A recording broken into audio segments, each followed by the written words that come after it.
Welcome everyone to another episode of YourRetroBros TV. I am Gia the Dude, aka Aeon986, and next to me is Mikey's Papa, good homie Gus, and we are your professional, uneducated pop culture friends. We don't know anything. We like to make stuff up. So nothing here is true, okay? right. Talking about nothing right now. Right? Right. Nothing's happening.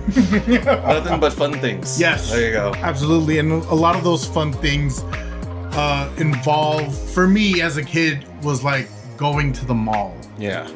Definitely. Do you remember the first time you went to the mall without your parents? Yeah, sneaking to the mall with my friends.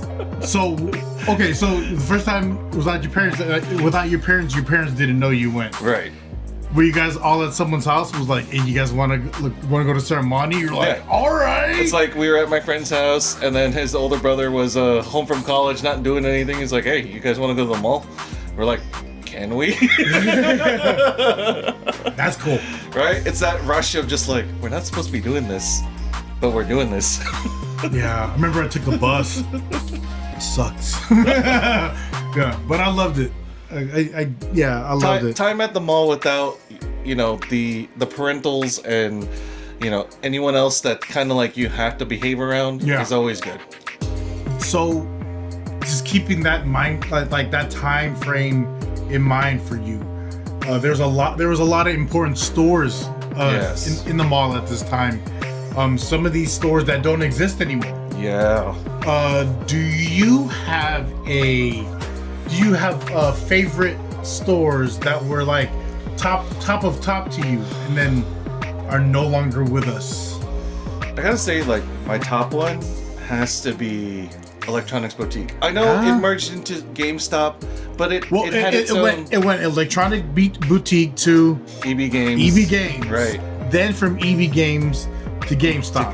Yes. I remember the cursive. Right. Like the logo was a cursive, and that was the one video game store at Ceremony, right? Yeah. That was that one video game store.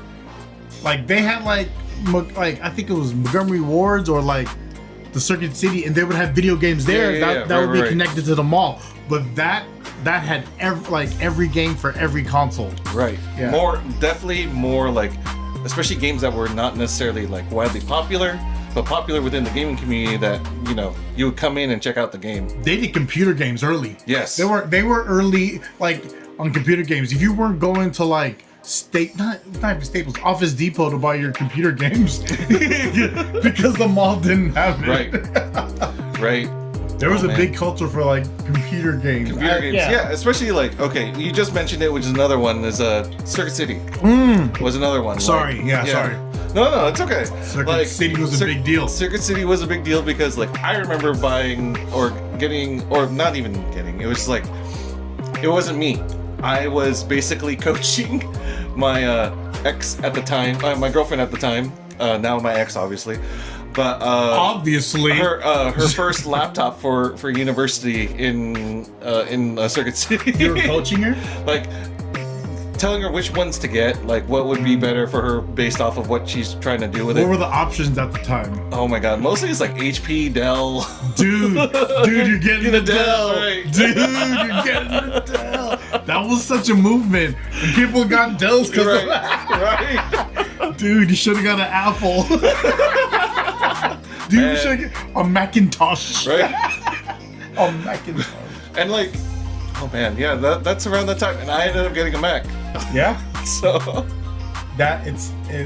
Apple has a good way of integrating into the system. Yeah. I talk about it a lot. Safeway receipts, for those in the Bay Area who remember when Safeway used to collect receipts for Apple products at your school. Yeah. Right. No, that was a good way to Big deal. Yeah. Look at us now, so dependent on it. We want to stay in the ecosystem. Right. We got an iPad here, a MacBook here. iPhones. Everyone here in the house has an iPhone. Yes. Some people have two for no reason. Am I calling you twice as much? What's happening here? Yeah. Yeah. So Circuit City was another one, yes. Yeah. That I miss. That, you know, was big at the time, but, you know, no longer with us. Yeah. What's your next one? I would have to say, oh man, Borders. Oh. Because that's a college era for you, right? Right. Yeah. And okay. like me picking up like the latest Shonen Jump to read manga, looking up like Dragon Ball Z, not having to go to Japantown for right. that. Right. Like it was because it was right after school, right? And they hated us because like we would all just kind of line up and sit with the latest copy. We don't even buy it. We're just sitting there reading. It was a library, yeah. literally, right? Right. And you could just chill. Like they had a cafe. You know. Cafe. They have a solid bathroom. Yep.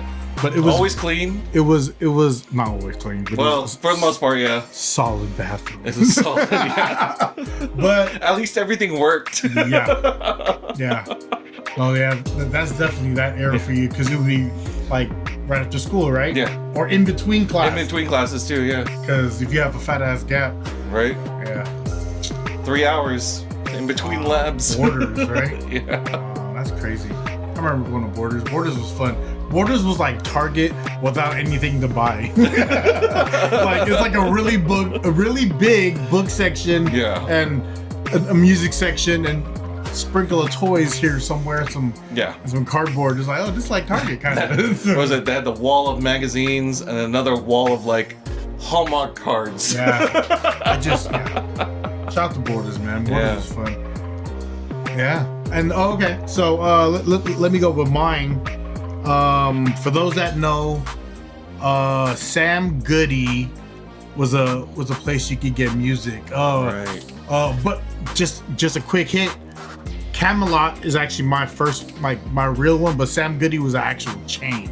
Shout out to Camelot though. So Sam Goody. My routine going to Sam Goody was I walk in, I go to like the clothes and stuff, and then I would go like to the statues, like that's like anime figures, or sometimes you find like a Marvel figure because it would have like the pop culture guys, like and then I would go by the DVDs, and then I'd always look at the posters. One thing I had to do if I was at like a music store would actually absolutely go look at the posters. And I'm sorry, I'm gonna take my answer back. Okay. Because I did say Sam Goody, but me and you talked off air. Right. And I said it's actually Tower Records. Yes. Tower Records for me. Shout out to the Stone Sound crew. What's up, Leroy? Tower Records for me. I'm sorry. Tower Records for me was different. I would go there with my cousins, like my cousin Phil, my cousin Kim, my cousin Lane, and we would just chill. Like some people be in the music section, people would be in the magazine section, and if the back area was open, where all the DVDs was, someone was over there. But that going to Stone Sound and just kicking it there with my cousins, because I was too young to go anywhere fun, but they all wanted to kick with me, and I'm that is a core memory. And then you had to buy your tickets there for concerts. Like there wasn't this paperless concert world. Right. Like you needed hardware. Concerts and shows, like you needed to buy a ticket. Yeah. You know, you couldn't call in. I think you had to go to the box office. Yeah. And they had tickets. That's a different time. So Tower Records, they were all over the Bay. One of the biggest. I don't know. I love Tower Records, especially the one in Stone Sound, because that's close to home. That's family shit. But yeah, Tower Records. Next one for me. No surprise, KB Toy Store. Yes. KB Toy Store. I remember going to the KB Toy Store in Hawaii once, and I actually stole a Barney tape. I don't know why I did that.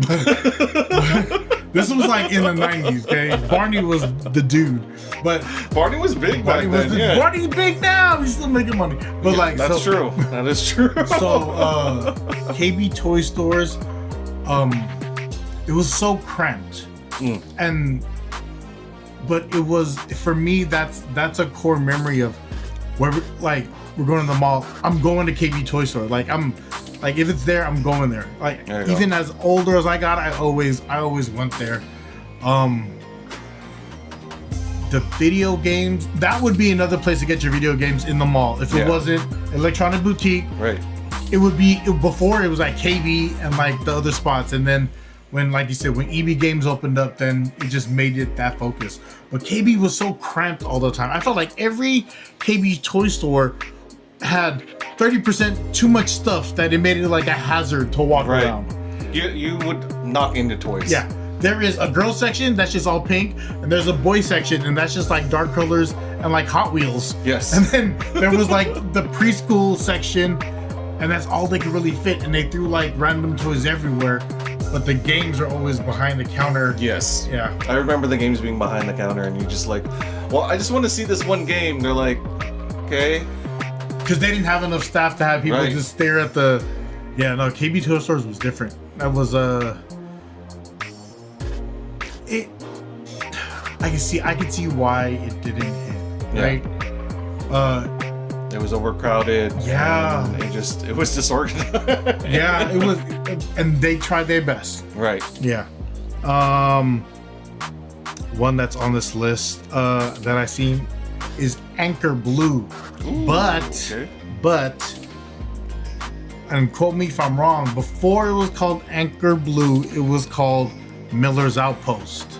Was it? Yeah. Someone Google that. Miller's Out before it was Anchor Blue, it was Miller's Outpost. And it was just the jean store and like the graphic t-shirt store of your favorite artists or whatever. But yeah, that was so Anchor Blue was a funny one. I don't know why I mentioned that one. There's a lot cooler ones, but I like the Anchor Blue to Miller's Outpost. Fun fact. So check that out. Fun fact. Yeah, you are absolutely right. I do stuff, guys. We have a fact checker in here checking facts. Live. I do this stuff, guys. No, but yeah, Miller's Outpost was a cool store.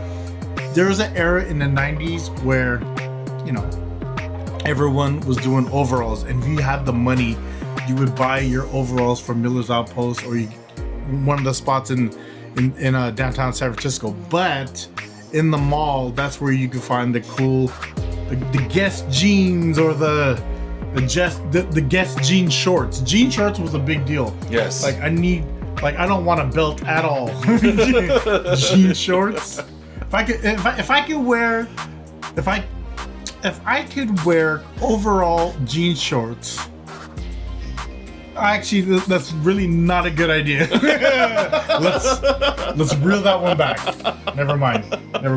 But yeah, shout out to Anchor Blue. Okay. Do you have any honorable mentions to discontinued mall stores? Discontinued mall stores. Discontinued mall stores. I mean, I do remember B. Dalton because that's where I would look for my strategy guides. And okay, explain what B. Dalton's is. So B. Dalton's is a bookstore. Like, being a major nerd, loving to read books, especially the Goosebumps series. B. Dalton would be the place. Oh yeah, you were big into Goosebumps, huh? Oh. I've always liked horror to a certain degree. Although movies freaked me out back then, now not so much. But yeah, I can't do it. I can't do it, especially any religious stuff. Nah, it's good. I don't need to see that. I have an idea. Don't need to see that. You're like, no, that's cool. Hard pass. Yeah, it's cool. Not necessary. I will watch it all. I will watch all the horror. Yeah. But Goosebumps was my thing. B. Dalton was the place for me to get like the latest issue. Yeah. So, or at least read the latest issue. That's R.L. Stine. R.L. Stine. I became an R.L. Stine fan in like 6th or 7th grade. Okay. Because it was I read The Boyfriend and The Girlfriend. I don't think I read those, but yeah. It's The Boyfriend, and the second one I read was The Girlfriend. And R.L. Stine became that person that I was engaged with as far as reading. Like, I understood it. I tried to read it, and I felt like I was just reading just to read. I wasn't enjoying You know what I mean? 'Cause especially Right. at that age, you're like, I don't understand what they're talking about, like Right. half the shit. But R.L. Stine knew how to connect to whoever was absorbing. Yeah, like he really knew how to be imaginative and help you like envision what he's seeing as he's writing the book. Paint right? a real picture. Yeah, So- yeah. That was one of the first artists I really liked. I don't read a lot of books, but R.L. Stine's someone that I was like, oh, I appreciate that. Goosebumps, though. Yeah. That was a whole crazy in itself. It turned into a TV series, Yes, right? it did turn into a TV series. That was creepy. And actually, more recently, it's been brought back in by Disney. So Disney has its own Goosebumps series. Licensing. It's all about licensing, guys. Own your IP. It's all about licensing. Own your IP. Oh God, that's cool. So B. Dalton's is your honorable mention. Do I have an honorable mention? I would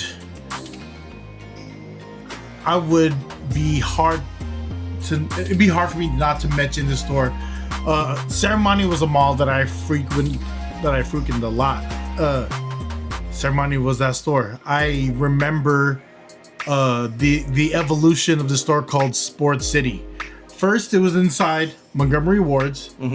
Then they had, I don't know when, but it was inside. Then it exploded to being on the outside. It had the biggest wall of hats that I've seen from, you know what I mean? And like, besides going to like Kaplan's on Market, but like all sports teams, all different colors. He had a wall of just hats, and I was like, yo, I love this place. And then like at the time too, I felt it was super expensive. Hats were like $30, but now a hat is like upwards of like 50 to 60. Like, I'm not gonna lie, I have like 2 hats in my collection that if were purchased for a sticker price would have been $100 each. But there were presents, so don't worry about it. Don't worry about it. Relax, guys. But yes, shout out to Sports City, shout out to Don. Rest in peace, Jamone. I loved Sports City. That was a great store. Shout out to City Player too. You know what it is, City Player. But yeah, that's my honorable mention. That's definitely an honorable mention.